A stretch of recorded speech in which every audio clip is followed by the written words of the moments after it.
Salve, salve, minha gente! Nessa videoaula aqui vamos abordar um pouco sobre o câncer de pulmão. E dentre os objetivos da aula, eu quero que a gente saia sabendo aqui sobre a epidemiologia, etiologia, os fatores de riscos, a fisiopatologia, a classificação dos tipos de câncer, o diagnóstico e o tratamento. Fechou? Nessa videoaula a gente começa falando um pouco sobre a epidemiologia e a gente começa tentando entender que no Brasil o câncer de pulmão é o segundo tumor mais comum e perde apenas por câncer de pele não melanoma. O livro do ABC do Câncer, do INCA, traz pra gente que no triênio 2020, 2021 e 2022, nos homens surgiram 20 mil novos casos por ano e nas mulheres surgiram 12 mil novos casos por ano. E que 80 a 90% desses casos são diretamente ligados ao tabagismo, ou seja, o uso abusivo do cigarro traz como consequência direta o câncer de pulmão. E a gente tem também que o câncer de pulmão é o de pior prognóstico por conta do diagnóstico tardio. Porque, diferentemente do câncer cervical e do câncer de mama, no câncer cervical, que é o câncer de colo de útero, a gente tem o citopatológico, a gente faz a coleta de preventivo. Vou escrever Papa Nicolau, né? Que é o citopatológico de Papa Nicolau. A gente tem o Papa Nicolau. No câncer de mama, a gente tem a mamografia.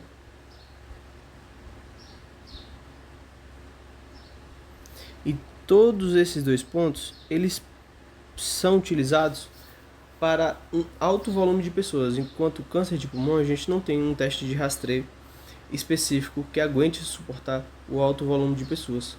Mas a gente tem sim um teste de rastreio, que é a tomografia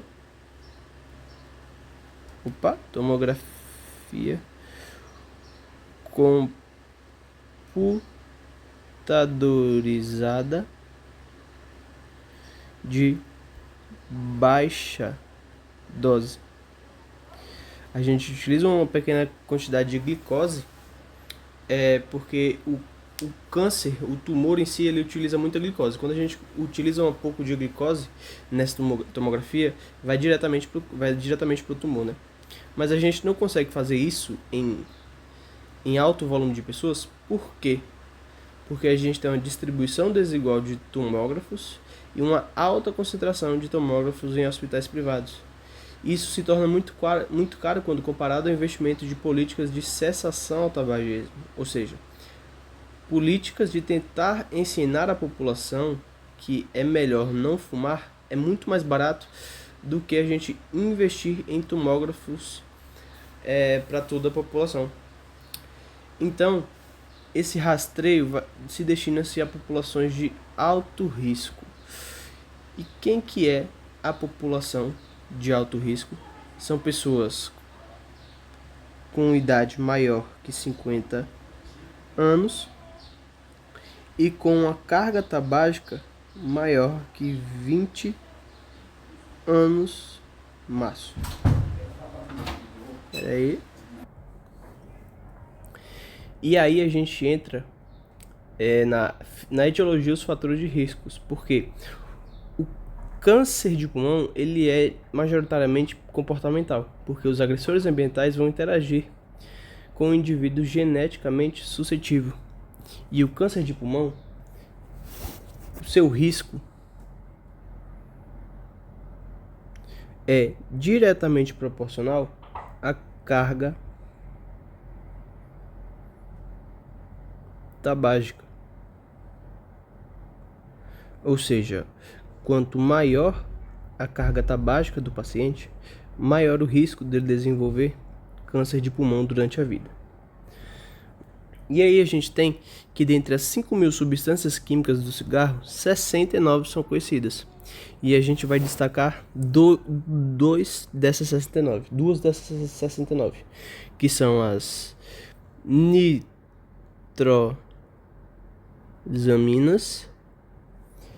e os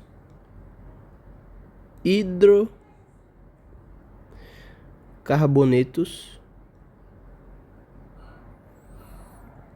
policíclicos aromáticos.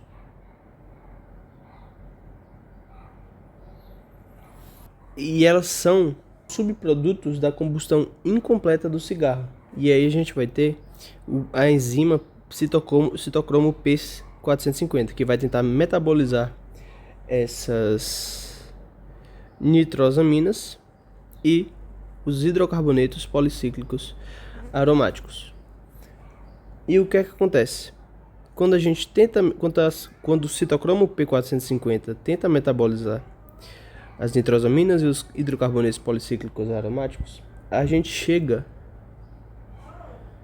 num produto intermediário. Opa, tentei fazer uma fita de DNA aqui que não saiu muito bonito, né? Opa, saiu melhorzinho aqui.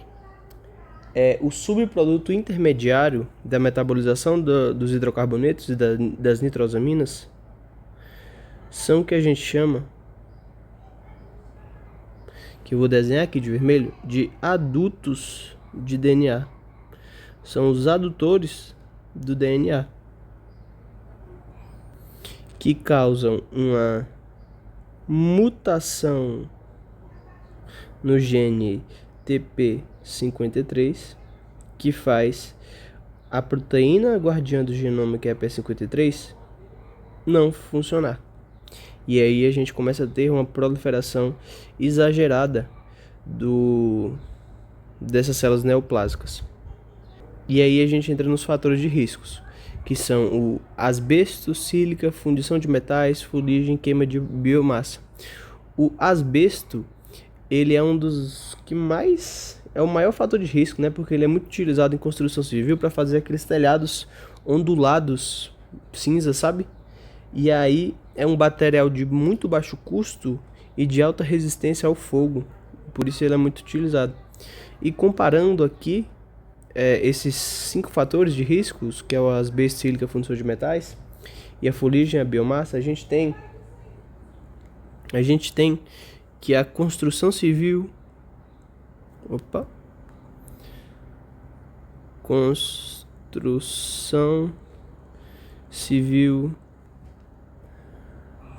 as indústrias e mineradoras são fatores de muito alto risco ao desenvolvimento do câncer de pulmão. Além desses fatores de exposição ocupacional, a gente tem também os fatores naturais, como a senescência e o declínio da vigilância imunológica, e a dieta com baixo consumo de frutas, verduras e legumes, que são antioxidantes naturais. E aí a gente entra na terceira parte da nossa aula, que é a fisiopatologia do câncer de pulmão, porque tudo começa quando uma célula sofre danos ao DNA, que não são corrigidos pelos mecanismos de reparo celular. E então, o que é que acontece aqui?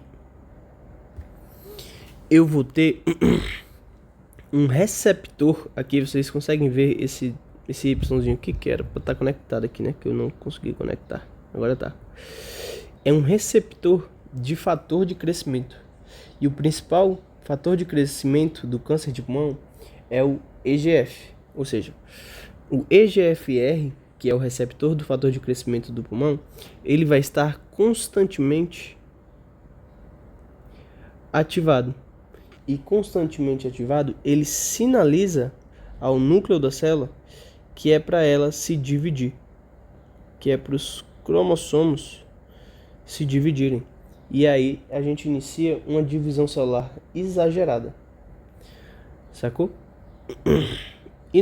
E a gente também ativa a via do Carras. Por quê? No Carras a gente lembra lá que a gente vai ter a troca do GDP por GTP, que vai induzir a multiplicação celular e que vai ativar duas vias que a gente conhece. O Carras, quando ele está na forma do GTP, ele vai ativar a via MAPK, que vai induzir proliferação exagerada,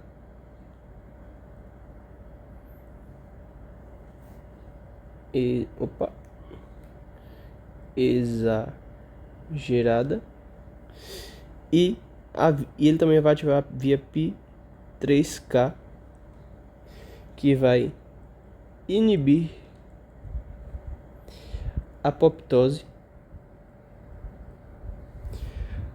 da célula cancerígena.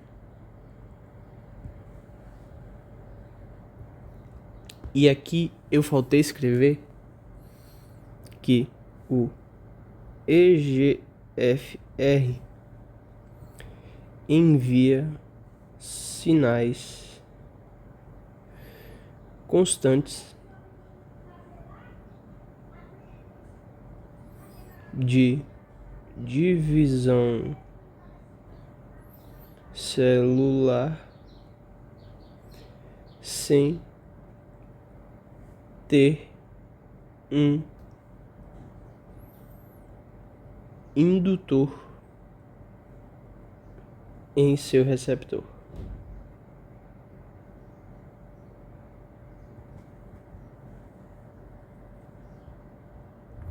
E aí a gente entra na terceira via, que é a via MLK mais ALK, que é a via que vai ativa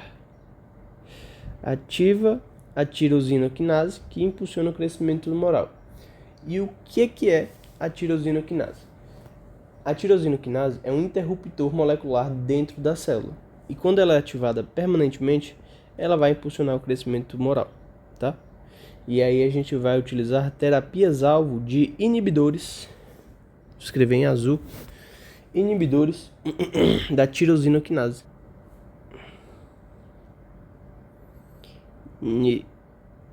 Inibidores da tirosina quinase. E aí, o livro de Robbins e Cotran traz pra gente 3 medicamentos. O crizotinib,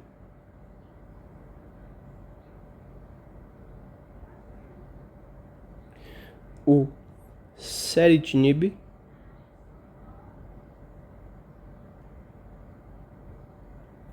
e o alectinib.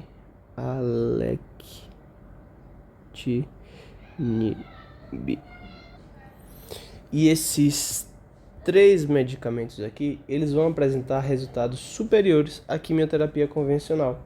E eles vão promover a regressão do tumor, aumentando a sobrevida do paciente. E aí a gente chega na quarta parte da nossa aula, que são os tipos de câncer de pulmão. Nós temos 2 tipos principais que vão ter seus subtipos. Dentre os 2 tipos, a gente tem os carcinoma de células não pequenas, que é o CCNP, que é diferente do carcinoma de pequenas células, que vai ser o Holt cell, que vai ser células em formato de aveia, como eles falam, né? Dentro do carcinoma de células não pequenas, a gente vai ter 3 tipos: o adenocarcinoma, o carcinoma de células escamosas e o carcinoma de grandes células. E vamos abordar cada um desses 4 tipos de câncer nessa aula. Dentro do carcinoma de células não pequenas, a gente vai ter o primeiro subtipo, que é o adenocarcinoma. O adenocarcinoma, ele é o câncer de maior prevalência. Ele é o menos associado ao tabagismo. E ele é o mais comum em mulheres.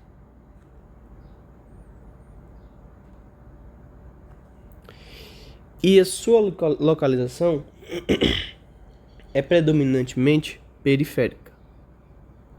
Ou seja, geralmente o adenocarcinoma ele vem na pleura visceral do pulmão.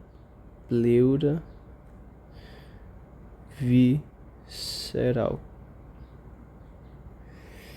E ele vai surge a partir de fibroses, e as células crescem na parede dos alvéolos,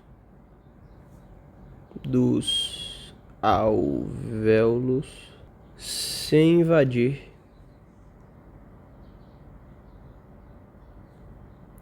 o estroma dos vasos. Então, no nosso esquema didático que eu desenhei aqui, se ele tem uma localização periférica, ele vai estar situado mais na pleura visceral do pulmão. Vai ser um câncer mais marginalizado. E no diagnóstico imunohistoquímico, eu vou puxar aqui um pouquinho para baixo, porque ficou muito coladinho aqui. No diagnóstico imunohistoquímico, aliás, vou fazer diferente. Vou colocar de outra cor mais à frente. Tem como mudar de cor aqui? Tem, né? Alterar o estilo. Vou botar preto. E no diagnóstico imunohistoquímico, o laudo tem que vir positivo para TTF1 e napsina A.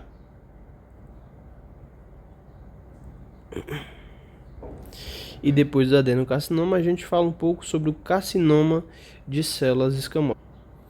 E diferentemente do adenocarcinoma, que é o menos associado ao tabagismo, o carcinoma de células escamosas, ele é diretamente associado ao tabagismo.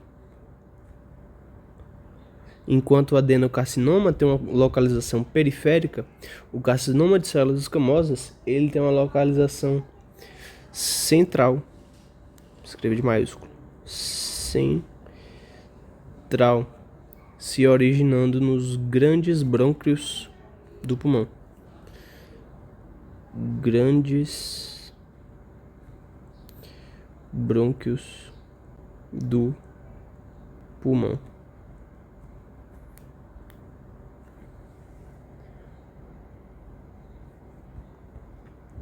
E no laudo, seu diagnóstico imunohistoquímico tem que vir positivo para P40 e P63.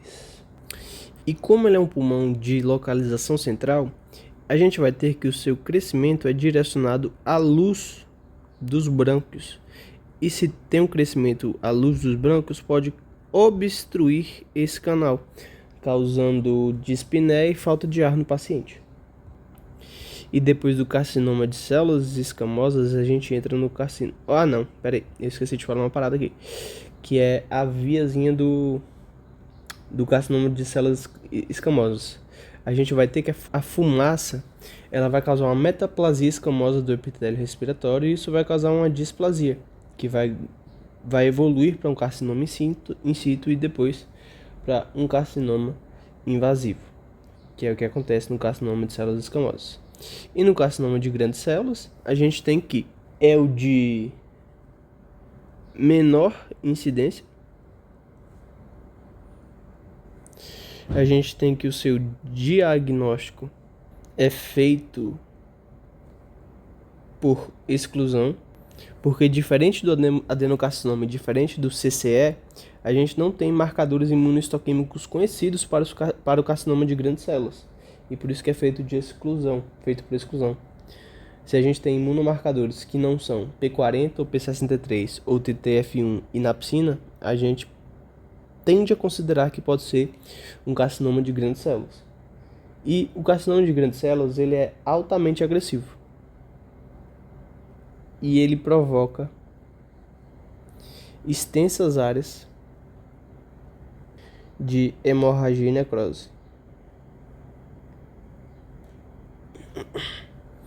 E aí a gente entra no carcinoma de pequenas células, que é o Hutchinson. E o carcinoma de pequenas células é o de pior prognóstico e é o tipo de câncer que tem a maior agressividade clínica. Ou seja, o paciente vai sofrer muito com os sintomas. Ele é diretamente proporcional ao tabagismo também, e sua localização é central, infiltrando-se para estruturas hilares. Ou seja, no carcinoma de pequenas células, a gente vai ter que as células malignas vão no raio-x a gente vai enxergar próxima do hilo do pulmão, que é essa aberturazinha por onde passam as veias e os brônquios. E no laudo da imunohistoquímica vai aparecer cromogramina A e não, né? Cromogramina A, sinaptofisina e CD56. Fechou? E aí a gente entra no quadro clínico do câncer de pulmão. E a gente vai ter 3 tipos de sintomas, basicamente, né? Teremos os sintomas respiratórios, teremos os sintomas de invasão local e teremos os sintomas sistêmicos. Quando a gente entra no quadro clínico e começa a falar sobre os sintomas respiratórios, a gente tem que os tumores centrais, os seus sintomas manifestam-se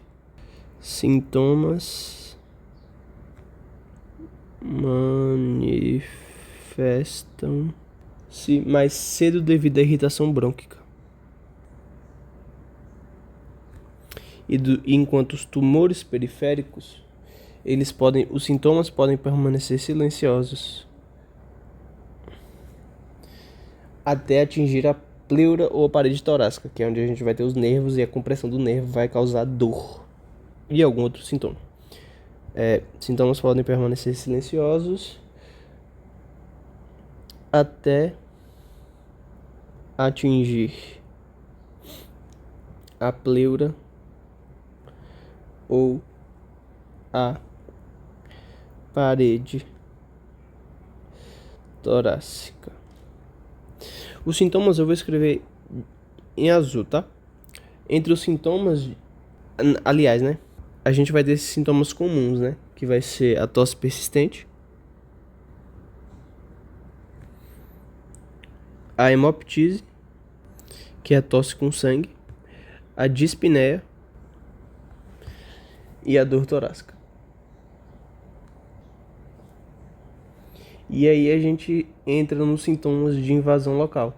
E o primeiro que a gente fala é sobre a síndrome da veia cava superior, a qual a gente vai ter uma compressão da veia cava superior e o paciente vai apresentar edema em face, pescoço e vai apresentar também cianose e turgência das veias jugulares. E o paciente também pode apresentar disfagia por compressão extrínseca do esôfago. Além da síndrome da veia cava superior, a gente vai ter a síndrome de Pancoast, que são tumores no ápice do pulmão que podem invadir o plexo braquial. Tumores do ápice do pulmão podem comprimir o plexo braquial. E aí a gente vai ter principalmente dor no ombro e no braço. Depois a gente tem a síndrome de Horner, que a gente vai ter uma invasão da cadeia simpática cervical. A gente vai ter uma invasão na coluna cervical, que aí vai causar... Aliás, eu vou escrever antes, né? Invasão da cadeia simpática cervical, que vai causar no paciente pitose palpebral, que é quando ele não consegue levantar a pálpebra, ela fica meio levantada e meio fechada. A gente vai ter miose, anidrose no lado afetado também. E aí a gente entra nos sintomas sistêmicos, que eu vou listar os 3 principais. E aí a gente vai ter um aumento da concentração de ADH. Mas antes eu esqueci de descrever, né, que os sintomas sistêmicos são derivados da produção de hormônios pelo tumor. E aí a gente vai ter uma alta concentração de ADH, que vai causar uma hiponatremia, ou seja, a gente vai ter uma retenção importante de água no organismo, que pode causar edema cerebral. A gente vai ter também o aumento da concentração do hormônio, da proteína relacionada ao parato hormônio, PTHRP, que vai causar no paciente uma hipercalcemia. E essa retenção de cálcio no sangue, quando a gente tira do osso uma quantidade de cálcio do osso e joga no sangue, a gente vai ter uma hipercalcemia. E essa hipercalcemia vai causar no paciente arritmias e disfunção renal. E a gente vai ter o último, que vai ser o aumento da concentração de ACTH, que vai ser o aumento da concentração de cortisol no sangue, que vai causar a hipocalemia e a principal consequência vai ser a imunossupressão. E como é que a gente diagnostica? O diagnóstico ele vai ser feito através de raio-x, através dos exames de imagem de raio-x, PET scan, tomografia computadorizada de baixa dose, citologia de escarro, no qual a gente coleta 3 amostras para analisar essas amostras e procurar células malignas nessas amostras, citologia de escarro e punção aspirativa por agulha fina. E o tratamento a gente vai utilizar principalmente da cirurgia, no qual a gente tira um segmento do pulmão, ou tira um lobo do pulmão, ou retira um pulmão inteiro. E aí vai ter a quimioterapia, a radioterapia, a imunoterapia e os inibidores e a terapia alvo, né? Os inibidores da tiroquinase, né? A gente vai ter as terapias alvo também. Principalmente no tratamento do câncer de pulmão, a gente vai tratar mais com cirurgia. E aí a gente vai ter, quando a gente tira um segmento do pulmão, a gente vai fazer segmentoscopia.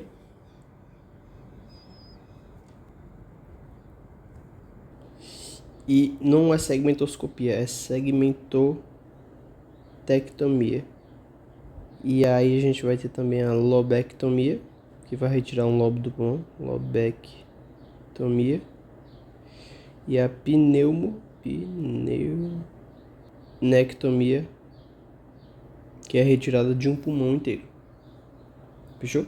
Espero que essa aula tenha ajudado vocês a entenderem principalmente os sintomas e a fisiopatologia do câncer de pulmão. E até a próxima. Valeu!